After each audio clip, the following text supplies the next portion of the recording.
বাংলাদেশ ফুটবলে নীরবে একটা বদল চলছেই।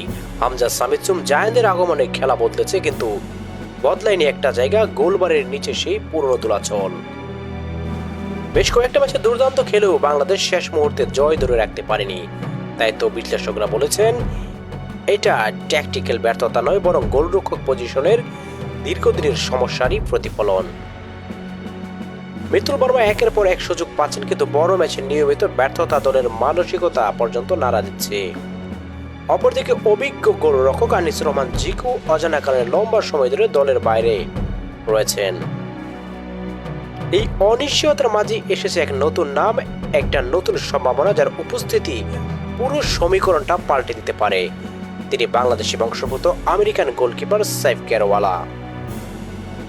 6 ফুট 3 ইঞ্চি উচ্চতা, গোলবারে দাঁড়ানো যেন দেওয়াল। তার রেঞ্জ, রিফ্লেক্স আর কম্পোজার সব মিলিয়ে একেবারেই ভিন্ন মাত্রা।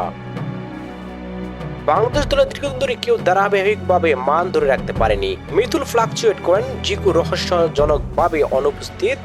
এই দুই চরম অবস্থার মাঝে সাইফ কেরওয়ালা হতে পারেন সেই স্থির ভরসা। একজন ফিট, টেকনিক্যালি পরিপক্ক, লম্বা সময়ের জন্য পরিকল্পনা করা যায় এমন গোলরক্ষক। এখন প্রশ্ন খুব সহজ, সমস্যা আমরা জানি, সমাধান সামনে দাঁড়িয়ে আছে। বাফুফে কি সময়ের আগে তাকে রাডারে আনবে, নাকি আবারও দেরি করে সুযোগ হারাতে বসবো?